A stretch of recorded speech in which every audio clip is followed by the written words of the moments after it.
Hi, I'm Ellis. I thought I'd finally found happiness after 20 years of marriage to a man who'd grown distant and cold. Daniel and I had built a life together, raised two beautiful daughters, Zoe and Melissa. But somewhere along the way, we lost each other. When Marcus walked into my life 6 months ago, everything changed. You deserve someone who appreciates you, Marcus said, his hand resting on mine at the small cafe where we first met. His eyes, warm amber flecked with gold, held mine with an intensity Daniel hadn't shown in years. It's not that simple, I replied, withdrawing my hand. I have my daughters to think about. Marcus leaned forward. And what about you? When do you get to think about yourself? That question haunted me for weeks until I finally made the decision to leave. Mom, are you sure about this? Zoe asked, helping me pack my belongings while Daniel was at work. At 23, she was practical and cautious, just like her father. I've never been more certain of anything, I said, folding a sweater with trembling hands. Your father and I haven't really been married for years, honey. We're just roommates. Melissa burst through the door, her 19-year-old energy filling the room. Dad's going to freak out, but I'm totally on your side, Mom. You deserve to be happy. It's not about taking sides, I insisted. Whatever. Dad's been checked out forever, Melissa shrugged, grabbing some photos from my dresser. And Marcus is, actually interested in your life? When's the last time Dad asked about your photography? I didn't answer because I couldn't remember. When Daniel came home that evening, the girls were gone, and my suitcases waited by the door. What's this? He asked, his voice flat, unsurprised. I'm leaving, Daniel. His eyes narrowed. It's that guy from your photography class, isn't it? Marcus? This isn't about him, I lied. This is about us. About how we haven't really seen each other in years. Daniel's laugh was hollow. Right. And I suppose he sees you. Yes, I whispered. He does. The girls know? They do. He nodded slowly. And they're okay with their mother throwing away 20 years of marriage for some smooth-talking stranger? They want me to be happy. And what about me, Ellis?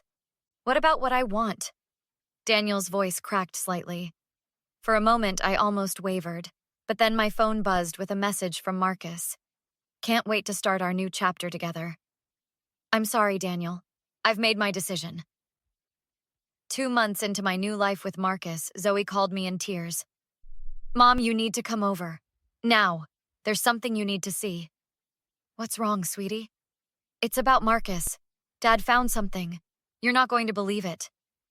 An hour later, I sat in Daniel's living room, staring at bank statements and photographs spread across the coffee table.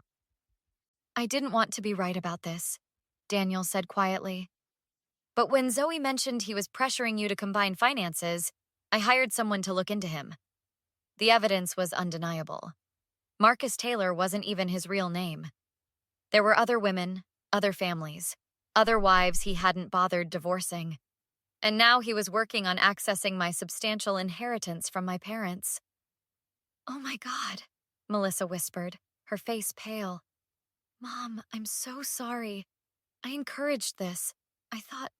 We all thought he was sincere, Zoe said, gripping my hand. I looked up at Daniel, expecting satisfaction or smugness, but his eyes held only concern. What are you going to do? He asked. I straightened my shoulders.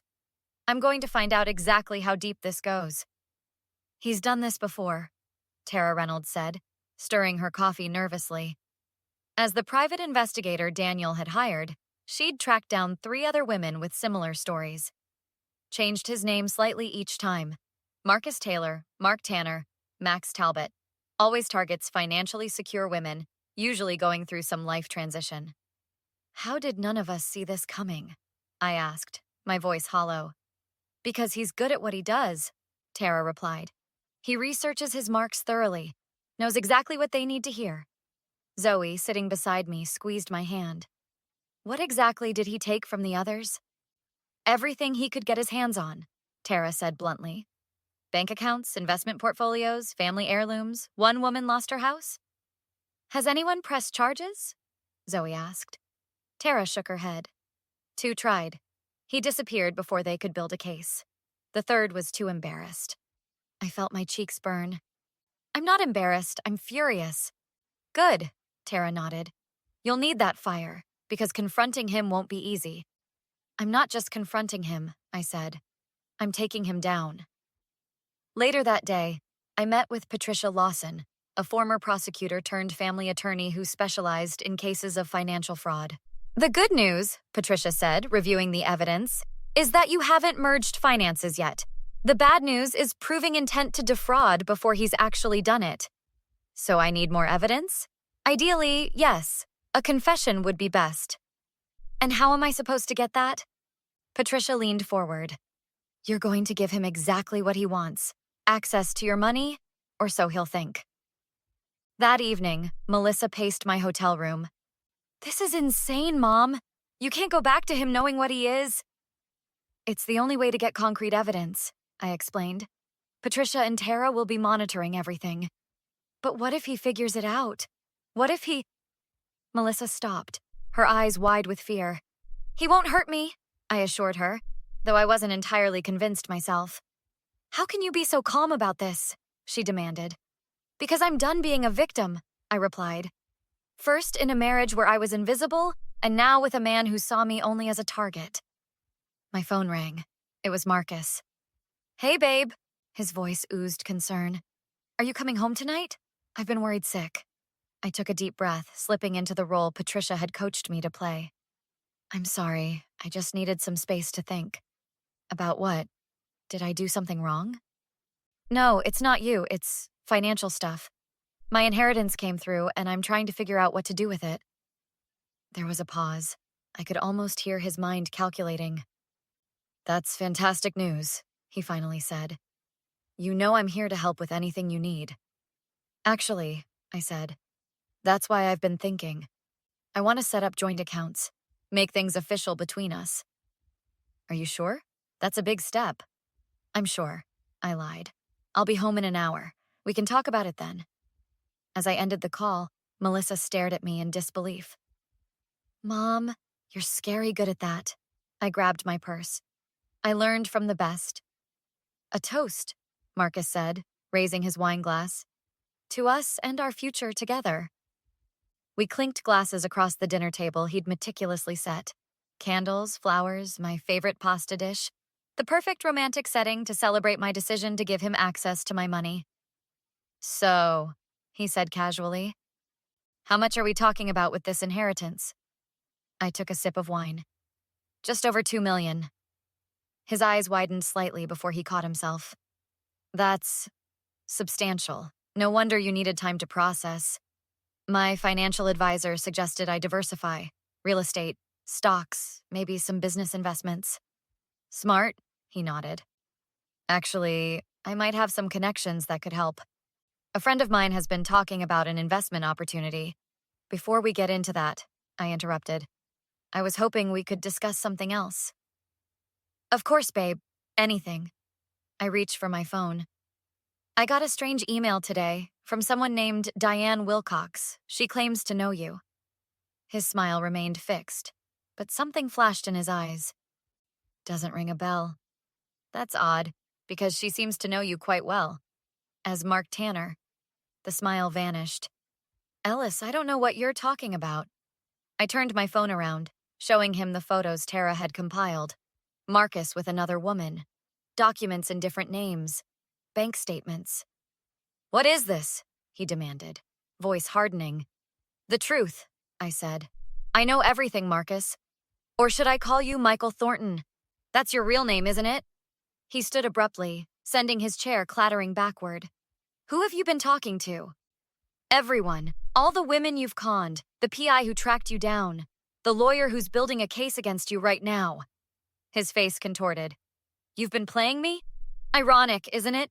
I maintained eye contact, though my heart hammered in my chest. You're not the only one who can put on an act. You stupid bitch, he snarled, all pretense gone. You have no idea who you're dealing with. I know exactly who I'm dealing with. A fraud, a con man, a pathetic excuse for a human being who preys on vulnerable women. He lunged across the table, grabbing my wrist so hard I gasped. Delete those photos. Now. Or what? I challenged, though my voice shook. Or you'll regret it. His fingers dug deeper. I've walked away from smarter women than you, Ellis. Without a scratch. Let go of me. Not until you listen, he hissed, yanking me closer. Here's what's going to happen. You're going to forget this little investigation of yours. We're going to move forward with the joint accounts. And if you ever mention this again, I'll... The front door burst open. Daniel and Officer Rivera, a police contact of Patricia's, stood in the doorway. Let her go, Daniel commanded. Marcus's grip tightened. This is between me and my girlfriend. Ex-girlfriend, I corrected, wrenching my arm free. And you just committed assault in front of witnesses. Officer Rivera stepped forward. Sir, please step away from the lady. This is ridiculous, Marcus scoffed. She invited me to dinner, started making wild accusations. While recording everything, I finished, pointing to the small device partially hidden by the flower centerpiece. Every threat, every admission. Marcus's face went slack, then hardened with rage. He shoved the table, sending dishes crashing, and lunged toward me. Daniel intercepted him, tackling him to the floor as Officer Rivera drew her weapon. Michael Thornton, she said firmly. You're under arrest for assault and making criminal threats.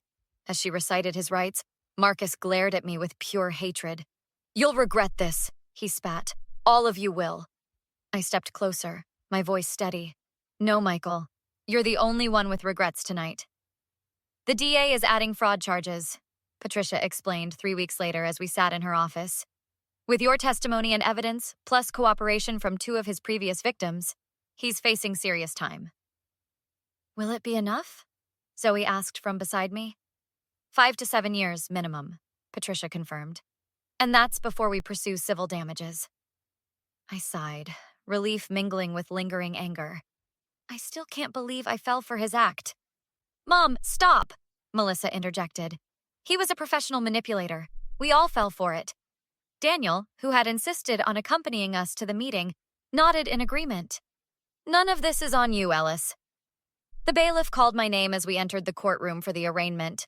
Marcus, or Michael, as he was now formally identified, sat with his court-appointed attorney, his once charming demeanor replaced by cold calculation. As I took the stand to give my testimony, his eyes bored into me.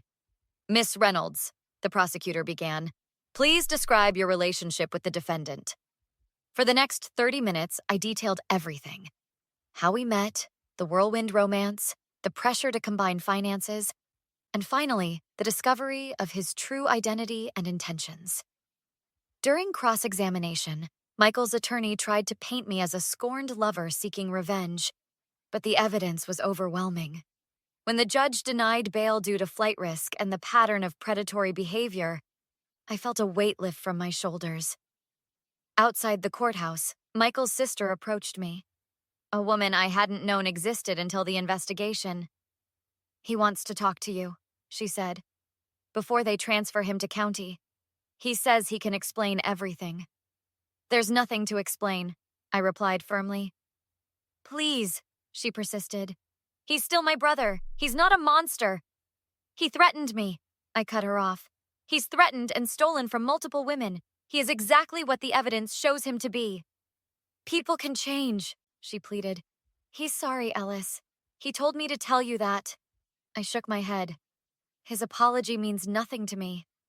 Walking away, I rejoined my daughters and Daniel, who had been watching the exchange from a distance. Everything okay? Daniel asked. Better than okay, I assured him. Later that evening, the 4 of us gathered at Daniel's house, our old house, for dinner. It was strange being back, seeing the familiar walls now adorned with new photos, evidence of a life that had continued without me. So, what happens now? Melissa asked, passing the salad bowl. I start over, I replied. Find my own place. Focus on my photography. You could stay with me until you find something, Zoe offered. Daniel cleared his throat. Or you could stay in the guest room here, just until you get back on your feet. I looked at him, surprised. That's generous, considering everything. He shrugged. We were friends before we were anything else, Ellis. That doesn't just disappear. I appreciate the offer, but I think I need to stand on my own this time.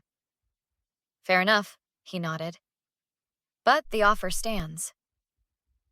After dinner, as the girls cleared the dishes, Daniel and I stepped onto the back porch. I never got a chance to thank you, I said. For hiring Tara, for helping with the setup. All of it. You would have done the same for me, he replied simply. Would I? I wondered aloud. I'm not sure I knew how to see anyone but myself for a long time. We both made mistakes, Daniel admitted. But that's not why I helped. I did it because despite everything, you're family. You always will be. I felt tears threatening. I don't deserve your forgiveness. It's not about deserving, he said. It's about choosing to move forward. Inside, I heard the girls laughing, a sound I'd missed desperately. Do you think we'll ever be okay again? I asked. All of us? Daniel considered this. I think we'll be different. Maybe better in some ways. Time will tell. As we rejoined our daughters, I realized something important. Revenge hadn't healed my pain, but it had given me back my power. The rest, rebuilding trust, finding happiness, that would be up to me. Hey, Mom, Zoe called from the living room. We're looking at your old photos. Remember this trip to Colorado? I smiled, joining them on the couch. How could I forget? Your father got us hopelessly lost. I did not, Daniel protested, laughing. The map was wrong. As the conversation flowed, I wondered, if you'd been in my shoes, what would you have done differently? Would you have confronted your betrayer or walked away? Sometimes the greatest revenge is simply reclaiming your own story. Don't you think?